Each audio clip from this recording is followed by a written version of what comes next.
bring you an update to the story of detained leader of the indigenous peoples of Biafra, Nnamdi Kanu. On Thursday, the medical panel constituted by the Nigerian Medical Association declared that Kanu is medically fit to stand trial on terrorism charges. The panel concluded that the health condition cited by Kanu is not life-threatening. The judge in the case, Justice James Omotosho, has scheduled 6 consecutive days beginning October 23rd for Kanu to open and close his defense following the NMA panel's findings. Meanwhile, lawyers representing Nnamdi Kanu have faulted the Federal High Court ruling. They accused the Nigerian Medical Association of fabricating the medical report without conducting any examination as ordered by the court. Lawyer Maxwell Okpara criticized the Medical Association for producing what he called a baseless document without laboratory evidence or a date of specimen collection. Emphasizing the gravity of the situation, the lawyer further alleged bias and ethnic persecution against Nnamdi Kanu and the Igbos. They serve us this thing today. And if you watch there, in this particular medical report, you can see all the ailments they say that Mazen Nnamdi Kanu is suffering from. And surprisingly, somebody that has all these particular issues, you now, in the last paragraph, to say that from your own distance, he can stand trial. Somebody that is passing through all this ailment. Having said that, too, go to make a consequential order. Say, please, go and examine him and report back to me. They never examine Mazen Nnamdi Kanu. Only for them to come up with this report. Nigerian Medical Council, they should be very careful because this is a professional body and we are expected to act professionally. We are talking about somebody's life, for goodness sake. We are the people that even gave Nnamdi Kanu this thing. When the court was about to sit, we are talking about somebody's life. Of course, as a matter of this thing, the Igbos are on trial. This is a war against the Igbos. Of course, you are here when the president ordered the police and the army to go and negotiate and have a discussion with the terrorists and the non-bandits in this town. Somebody that has been discharged by Court of Appeal. So we don't want to go into that. This is a trial. Again, the Igbos are on trial. This is a persecution, not a prosecution. Serious allegations, challenging the credibility of the Medical Association that declared Nnamdi Kanu fit for trial. The lawyers' concerns about proper medical examination protocols and documentation raise important questions about due process, especially given the courts commissioned the assessment to resolve this conflicting medical claim. Again, due process, like we discussed earlier about the FCT land grab and the demolition. I mean, the good thing is that Nnamdi Kanu has 6 days now. It starts, I believe, October 23rd. He'll have 6 days for his hearing to be to start and to be concluded. But if you hear these sort of allegations, I mean, just shatters your heart. Really, this is not the sort of things that we want to hear in our society. Really, just one quick comment, and then we'll take our good news report. The quick comment is that he deserves fairness. Yes. You know, especially in terms of his well-being. You know, and it's not the first time these allegations are coming up. Remember before, he didn't have a change of clothes. He has gone through a lot in detention. I'm glad that the case is now being fast-tracked because we also know that there are protests that have been planned that are coming up soon. But in all of this, whatever the evidence says, whatever the final conviction will be, he deserves fairness. Right. And justice is about fairness. Well said, by justice is about fairness. It can't be all doom and gloom in Nigeria, can it really? Focusing on reactions to the confrontation by FCT Minister Nyesom Wike, who accused Peter Obi, former Anambra State Governor, and Labour Party's 2023 presidential candidate of diverting state funds. The allegations came during the inauguration of a road project in Abuja. Wike spoke in response to Peter Obi's criticisms of dilapidated schools in the FCT, describing Peter Obi as a social media president. Wike alleged that Obi diverted money meant to be used to develop Anambra State into Fidelity Bank, where he was the highest shareholder, so as to earn profit. Wike also challenged Peter Obi to publicly compare what he did in 8 years in Anambra State with what he has accomplished so far in the FCT in just 2 years. Let's take a look. Some people, because of politics, for example, here one of the social media presidential candidates went to one of the local authority area schools and was saying that government has abandoned public schools. In particular, his name is Mr. P2B. It is not everything you must play politics. But let me say this. P2B, you were governor for 8 years in Anambra State. If you have finished all the jobs in 8 years, nobody will be talking about developing Anambra by now. 8 years. Instead of developing Anambra, you took the money and put in the bank you have interest, Fidelity Bank. Anambra State had problems. The money was there to develop Anambra State. You only prefer profit and put the money for the development of Anambra State in the bank you have the largest share, and Anambra will be suffering. Can you really say you love this country? If I were you, why not be quiet? Enough is enough. You cannot be president of Nigeria only when you go to one IDP. Oh, I want to go for a birthday party. I want to do my birthday party in IDP camp. Who is interested in all those things?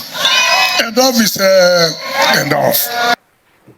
These are serious accusations, and he's saying that, you know, who is interested in all these things? I get the kids in the IDP camps. They do care when people come and visit them. I mean, maybe that's what the FCT minister fails to understand at this point. But these are serious financial, misappropriation allegations. The burden of proof, like I always say, lies with the accuser. Well, reactions have already trailed this, and I'll take some tweets.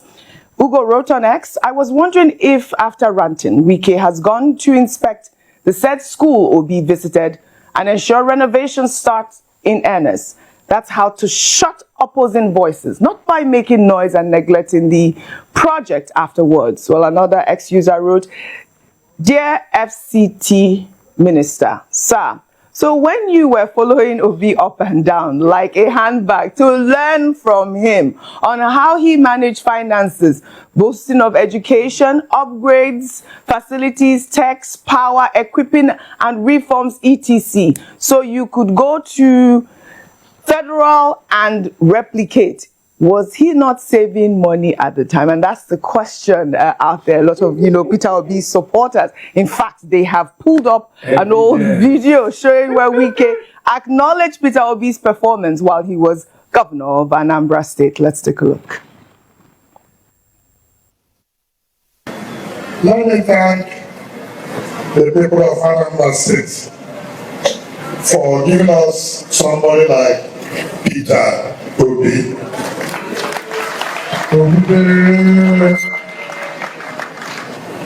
Each time I come closer to the governor, I learn new things. New things in the sense of his commitment to his job. He's one governor that has not been distracted irrespective of the politics. He believes that he has a mandate to serve his people, and you can see the results of that commitment. There you have it, Rufai. The internet never forgets. I mean, at that time, he always learns from Peter. I mean, there were so many pictures that came out of how, he really admired Peter Obi at the time. I mean, they were working together. I believe he was also Minister of Education at the time. Peter Obi donated huge sums of money as well. Go ahead. Oh, yeah, that's one of the pictures we see there. Never. If you didn't do it, is it not the same Wike that as our last election said that Peter Obi is the hero of that election? So the question is, what changed? No, because it's an APC government now, and APC's number one problem is Peter Obi. They must attack him. And what is Peter Obi's crime? He got over 6 million votes in the last election. So they must attack him and bring him down. As an FCT minister, they told you schools are not good. The next thing, go there and fix it. Go there and fix it. In fact, that's why I want to give due commendation to my very good friend and my able minister, Minister Umahi today. The time we brought the issue of a road not good, what did he do? He went there and he did it. Sent information. So on this, Minister Umahi still scores more than Wike. It's not that if I say on that, I will not still talk with you. You know me, I will talk. Yes. But on this, Bimba, he sent you message to me. I say, I love him too. We both love each other. But you can see how politics distorts everything. This is it. When will Mr. Wike focus on the schools he ought to fix? Yes. When will he saw the pictures. When will he focus on the questions they've been asking him about land allocation, land grab in Abuja, and properties abroad? Security. When will he focus on that? The next thing, he starts to make allegations. He who alleges must prove. Anyway, Mr. Wike knows how to make a lot of allegations. Hope you know. I'm sure if you don't, let me give you the facts. That Tonyeko has sued him to court when he went to make allegations against Tonyeko on another TV station that was left unchecked. Tonyeko is going to sue him for 20 billion. So he will have to account. Politicians should just face what they have to do. That's just it. Absolutely. See, and this argument he was making, the most interesting argument I heard is the fact that if he finished doing everything, there will not be need for another development. So a government will do everything, just finish it like that. Really. Right. So what will be remaining for others to do? All right. Mr. Wike, you have tried in your own regard in some areas. In some areas you have not tried. All right. Focus on your work and stop saying things that are not empirical, Jari. These are the issues. The same man you are praising. You were talking about the FCT and land grabbing. I'll take this story so that we can actually discuss that. Meanwhile, operators at Trinity Gardens in Maitama claim that they are being forcibly displaced. After 14 years of lawful operation, the business owners allege that the green area they developed has been reallocated to a newly incorporated company despite having proper documentation and following due process. Well, according to the operators, after green area allocations in Abuja were revoked earlier this year for vetting, they submitted all required documents, including a valid sublease agreement, updated ground rent payments, and a letter of intent from the Abuja Metropolitan Management Council. However, they discovered their original plot number was changed, with a fresh right of occupancy issued to Abuja City Works Limited, a company incorporated in June that receives its rights of occupancy in July. The operators claim that despite taking the legal route and filing a court matter, they received a 24-hour quick notice this week, resulting in 68 staff members being displaced. Now let's listen to a mother of one of the business owners who's also a widow. There's no job, and I set up a job for my children. And something like this will just come up someday, demolish millions of naira here. No notice was given. Nobody told. They didn't tell us anything. No, at least if you're coming to discuss somebody something, there should be a dialogue. There should be a round center table. So me, all I know, the God of the widows, the God of the fatherless. If Wike is drinking water, that water Wike is drinking, he is drinking the anger of the Lord forever and forever. That is a really sad woman, you can tell. A widow, she's invested so much money. And you know, these operators, they raise critical questions, and I'll read some of their questions. They ask, why would a validly leased property still under agreement be reallocated? Two, they said, why would an active business employing Nigerians be demolished without court resolution? Because they said the matter is in court. These allegations suggest the land was not taken for public use, but for private interest. I mean, these are the sort of questions that they're asking. They're talking about due process. I mean, Ayo, if a matter is in court at this point, why would they demolish the properties? That's a the very question. good question. Yeah. And unfortunately, Mr. Nyesom Wike's tenure as FCT minister has been plagued with a lot of accusations in this manner. And accusations of land grabbing in fact. It was very sad to see that woman, and she speaks to a number of people in Abuja who have unfortunately undergone that fate. When you say a number of things are in question. Number one, the respect for the rule of law. Number two, investor confidence. And this is what we always talk about when issues like this come to the fore. We keep saying, oh, Nigerians in diaspora, come back home, come and invest, come and buy land. We ask foreign investors as well to come in and come and buy land. The president is going from trip to trip, trying to invite people to come and invest in Nigeria. But when they see trends like this, whereby investments can in one day, without notice, as those who have alleged have said, can be destroyed, it's very concerning. It's worrying, and I believe it's high time the minister is called to question as to why these things have happened. Yes, in the past, whether during his media parley or questions raised to him, he has tried to justify his actions, but the justification does not hold water, especially as the matter is still in court, number one. Number two, due process was not followed. Yes. So it's time for his principal to call him to account and ask that why are there so many accusations around potential land grabbing by him himself? And then what does this position mean for potential investors? OJ, there's some parts in Nigeria now that the people are saying they will not touch with a pole when it comes to investing because they are not sure what would happen to their investment overnight. And that's very worrying. Yes. We must provide an enabling environment for investors to be confident enough that their investments are safe. Yes, and it's not happening in Abuja at the moment, so we need a clarification. Get a response, from the FCT Housing Authority as well to, regards to this allegation of land grabbing and, of course, displacement of, people that have worked years. All right. Meanwhile, in Lagos, officials of the Kick Against Indiscipline Task Force arrested Nollywood actress and philanthropist Sarah Martins while she was cooking for charity on the street Maiden. The visibly distraught actress alleged she was harassed and injured during the encounter, with hot oil spilling on her hand during a scuffle as she attempted to distribute free meals to the less privileged. The Lagos state government, through an official statement, confirmed that the operation was part of an enforcement drive to maintain order and keep the area clean. The government stated that cooking on a public road median violates safety regulations, justifying the actress's arrest and the seizure of her equipment.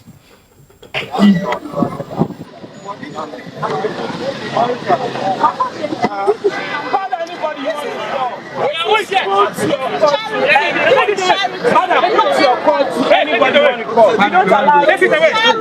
is not accepted. Oh yeah, madam.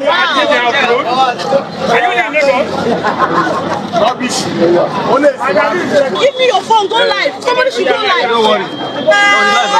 Record this for me. Record this.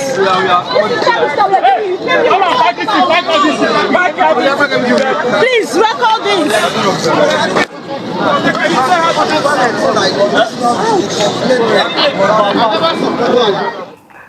Well, the actress, I hope that she's fine. Rufa, you were asking who wants to eat the food that is on. I think she's been doing this for a while. If you follow her on her Instagram, she does it for charity. No, but and she cooks right there. Audrey, but if you are going to do charity, remember that human beings have dignity. Yes, so those are some of the questions that were asked. Open space for people. I mean, package it. Yes. In any way, the incident has sparked a widespread debate online regarding the balance between humanitarian efforts and maintaining public order. While government's position on safety regulations and environmental orderliness is understandable, questions arise about the approach to enforcement, especially when dealing with charitable activities. And Bimbai, this is the question that I'd like to ask her. Like I said, she's been doing it for a while. Was she warned?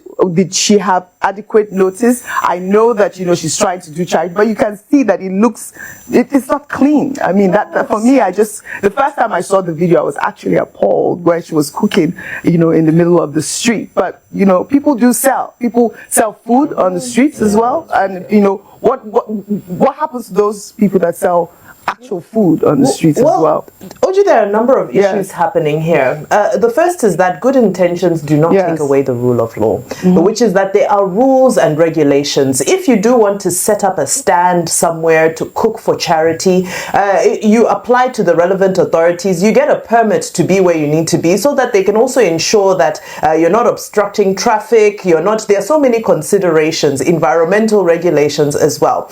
So it's unfortunate that good intentions mixed with ignorance, unfortunately, ignorance does not cover for your good intentions. There are rules and regulations. You're dealing with food, you're dealing with people. Now there's that side of it. Then on the other side of it, there's shall I say, the undue abuse of force by the task force. Because if you've been around when the task force comes around to bundle people up, whether it be the ones who are selling food on the side of the road, the ones selling fruits and so forth, it's very unsightly. It's very difficult to watch because they are bundled up in a very inhumane way. If you see the task force truck coming, the way people scatter and run because they're terrified. Of course, they have their own goods that they're trying to preserve, but also they are manhandled.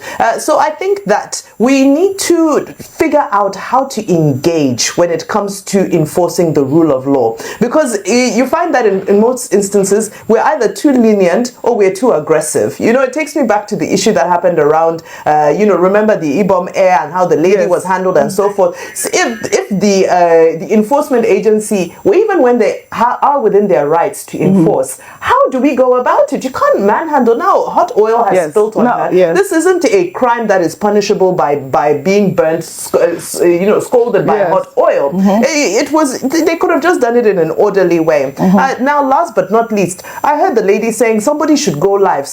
This obsession with attention needs to come to an end. But everything cannot be about going live. We cannot switch on ring light for every issue that happens. We can't, because it now begs the question, what is her real cause? Was it really charity, or was it popularity? Was it a publicity stunt? Was it truly charity from her heart, or was it just a way to try and get popularity? Those are the questions. Like I said, she's been posting these videos for a while, right? And I'd like to take a comment from Tokumbo Wahab. He posted a response to this video on X, and I'll read just an excerpt of it.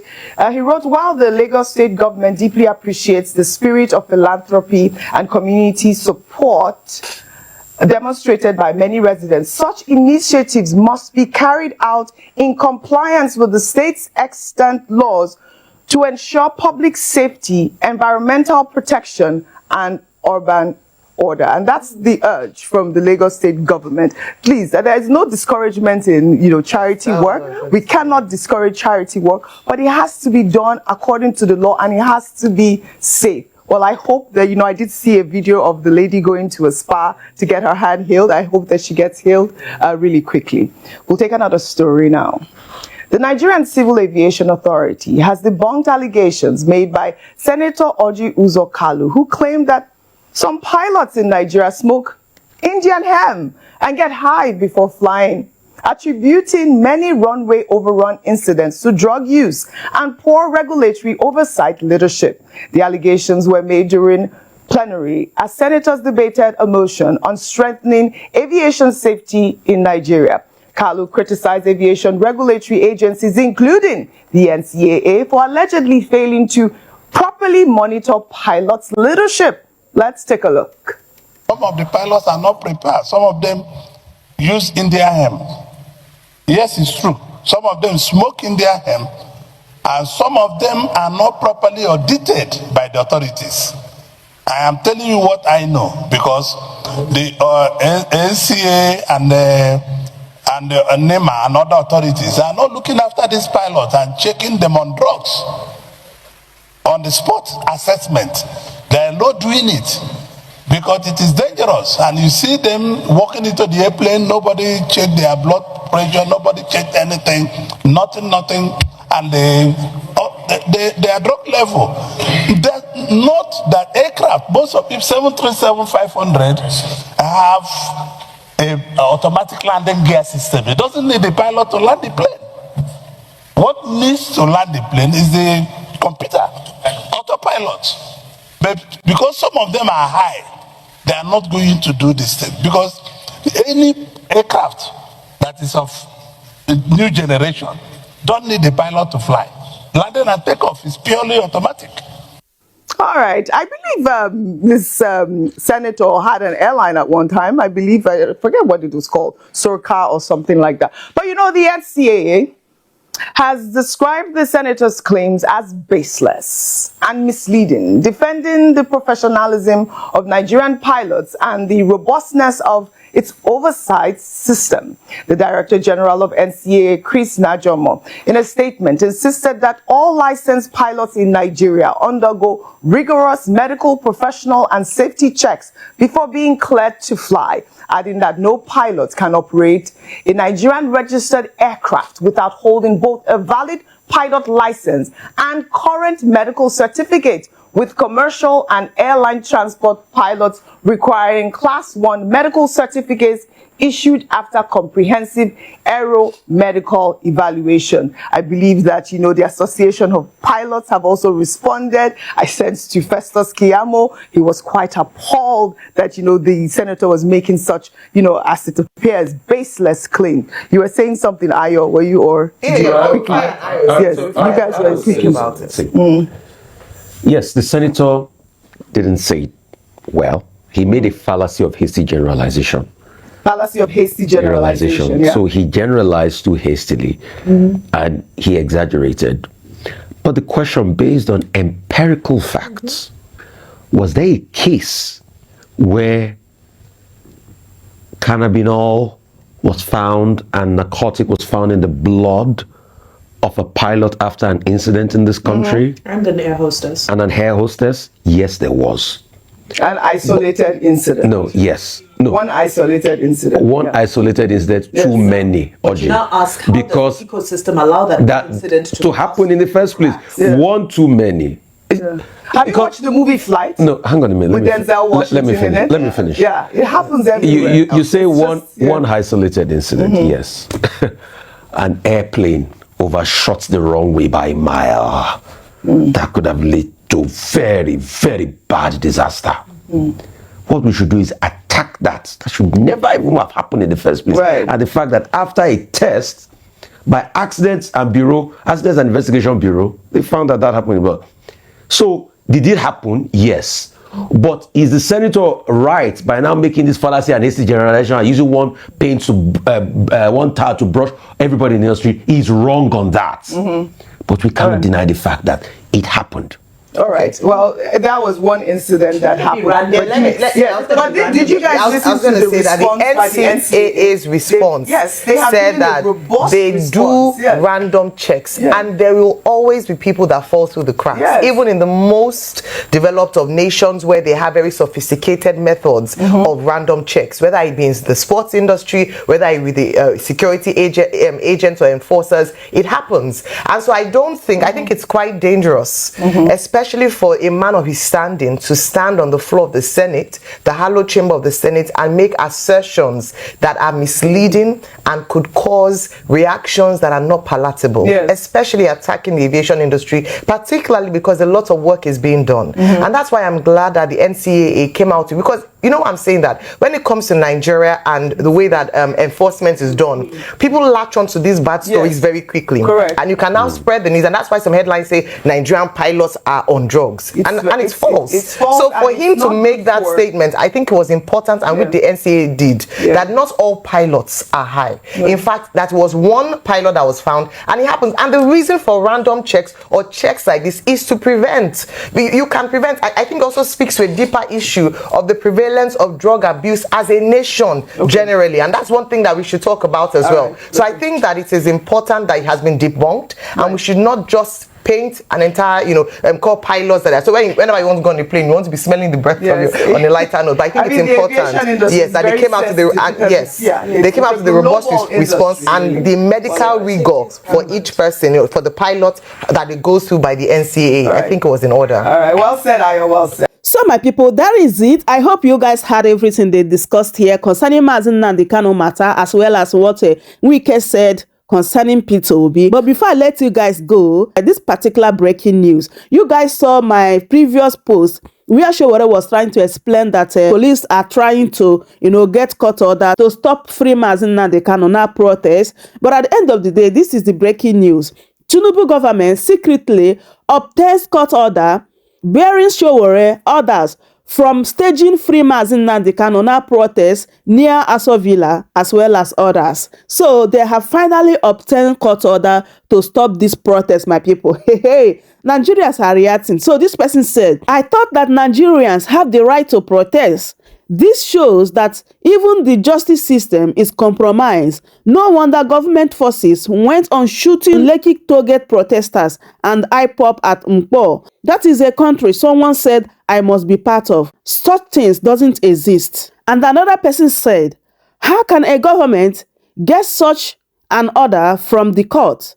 Do Nigerians not have a constitutional right to protest? As long as life and properties are not at risk, the court should not have granted such request. And this person said, what is wrong with this government? Why can't you release this man? It doesn't make sense. You pardon drug dealers and other criminals, made deal with terrorists, but can't clear a man that has been declared free to go by the court. And this person said, this is why this protest is inevitable. Continuous illegalities of Nigeria government, obtaining court order without due process, claiming rule of law. We must fight illegitimate court order, judicial rascality. And another person said, them no reach. October 20th is the deal. Nnamdi Kanu don't deserve this kind of wickedness Justice Omotoshe headed on him. Free Mazi Nnamdi Kanu now. Honestly, Nigerians are not having it. Even those that do not want to even come out to protest before, now they are saying they are going out there to protest on Monday, whether court order or no court order, because Nigerians, they have right to protest. Like someone is saying that, you see this Tinubu government, if time is not taken, it is the one that are going to end Nigeria. Because the way these people are operating, there is no rule of law. They have destroyed the constitution. Nigeria don't have right to talk. They don't have right to protest. Like it's as if we are just slaves to these people. So now, Nigerians are saying that if this Tinubu government do not want this protest, can they release Mazi Nnamdi Kanu before the D-Day? Now they are scared, they are panicking. But according to Sowore, whether they like it or not, this protest must go on. My people, as I bring this update to you guys, this is a new development concerning Mazi Nnamdi Kanu's protest on Monday. I would love you guys to leave your thoughts in the comment section as always. Subscribe for more updates, like the video, share it, and I will see you guys in my next update. Goodbye for now. Welcome to Chamber Seniors TV.